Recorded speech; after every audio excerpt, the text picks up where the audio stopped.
Time now for Keller at Large. Here's John.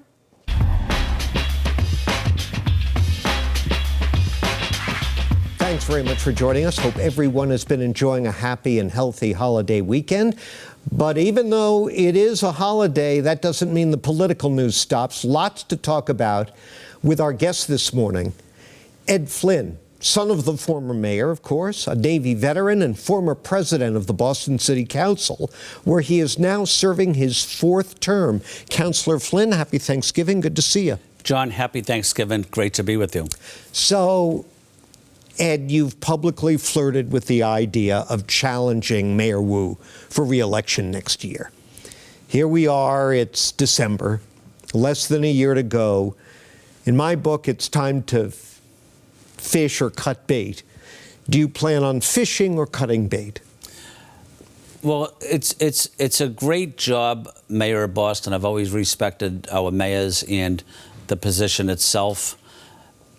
I understand the importance of the job. I understand how important it is to the lives of residents. Whether I'm on the city council or I run for higher office, I want to be part of the solution to try to continue to provide positive leadership to the residents of the city.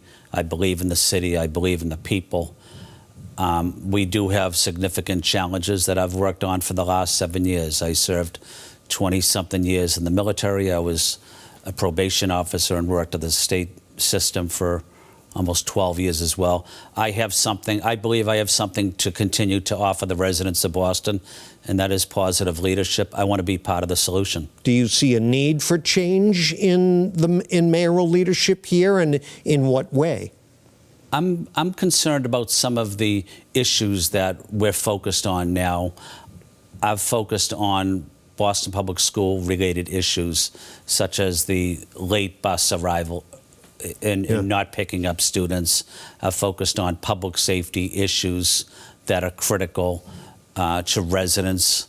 I think we also need to ensure that we work closely with state officials and people that are convicted of a crime, especially a violent crime, that they should go to jail or to prison. I think there has to be some reform in the criminal justice system. But those are problems and challenges that I've worked on my entire life, and I want to continue to be active and engaged in the city of Boston. Fair to say you're not impressed with the response on those issues from the mayor's office? There's some issues that I've challenged the administration on, and I'm going to continue to do that. And I think my constituents and residents of Boston want me to provide positive leadership, regardless of who is mayor or who supports it.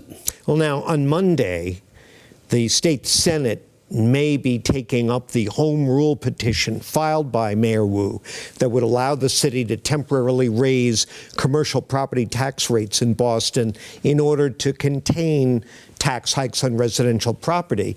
You were, if I recall correctly, the lone vote against this in the council. I take it you still oppose it. Why? I still oppose it. It was a 12-to-1 vote. After the pandemic, the businesses are still struggling in Boston. The vacancy rate in some of our office buildings in downtown is still high. It's as high as 30%. They need our support during these challenging and critical times. They don't need a tax increase. I think part of the solution, John, is getting City Hall back to work, especially our boards and commissions, such as the zoning board or the licensing board. It's a signal to the rest of the city that it's time to open up, to come back to Boston, to work at least 4 days a week. But having businesses work 2-3 days a week in the city is not helpful. It's not successful. We need everyone back. But I want to make sure that we provide as much support to businesses during these difficult times. Increasing a tax on them is not the answer. Well, we have to take a break, but if the mayor's made the argument that if taxes are allowed to go up by as much as some of the projections have them going up without this adjustment to the tax rate passing, You could see seniors on fixed incomes, lower income homeowners facing eviction. We don't want that, do we? We don't want that, but we can increase a budget by 8%. There has to be some cuts in the budget, and having a budget at 8% is too high. All right, on that note, let's take a break, and we'll continue our conversation in a moment with Boston City Councilor Ed Flynn. So please stay with us. Welcome back to our conversation with Boston City Councilor Ed Flynn. And Ed, earlier you mentioned concerns about public safety in the city. Going back a number of months, you'd been pointing to the Boston Common and public gardens as an area where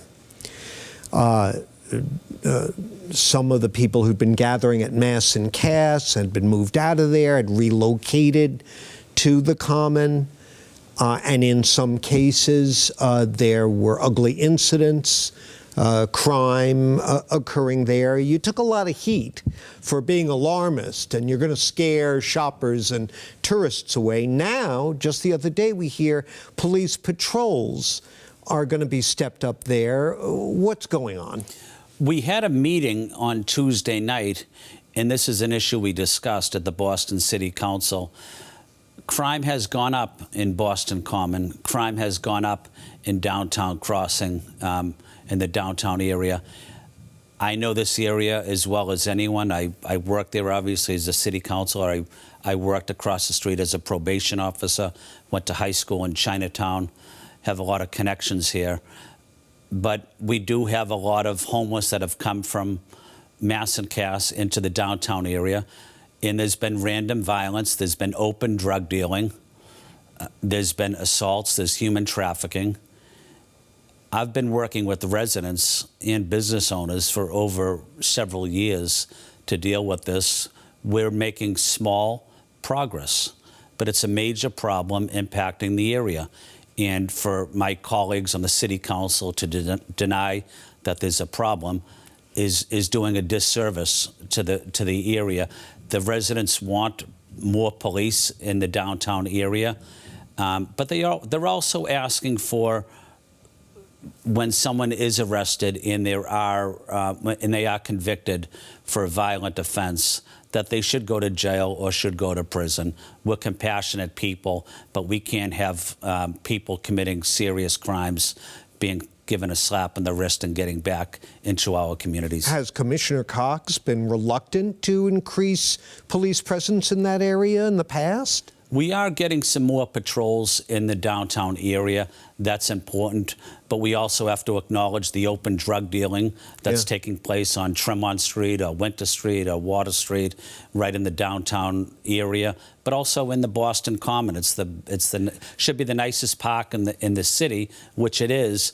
But tourists don't feel safe there. Workers don't feel safe there. Residents don't feel safe there at night.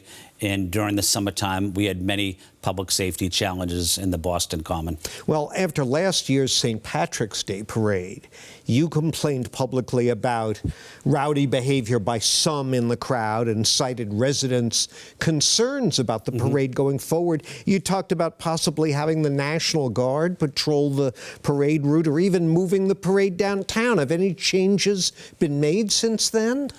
Well, what we've done, John, every month since the parade ended, I convened a task force, mostly public safety, to talk about what went wrong with the parade last year and what steps we're going to make to address it. But the status quo is no longer an answer. I'd rather move the parade out of South Boston if we're not able to have a good public safety plan. But we can't have fights and open alcohol drinking like we had last year. We have to have zero tolerance, in my opinion, for the alcohol consumption and for fighting. People need to be arrested and brought to jail. We can't, this is a family event. It respects our veterans in South Boston. Last year was an embarrassment. I know there was a lot of pushback on my point of view, but I have to provide the best positive leadership I can for my residents, regardless of whether people agree with me or disagree with me. Well, we got to wrap it up, but the parade is just a few months away. Are we going to see changes, or is it stalled? we're going to see changes. Okay. I'm making sure of that. We have a good group of people that are meeting with us monthly Okay. to discuss those changes.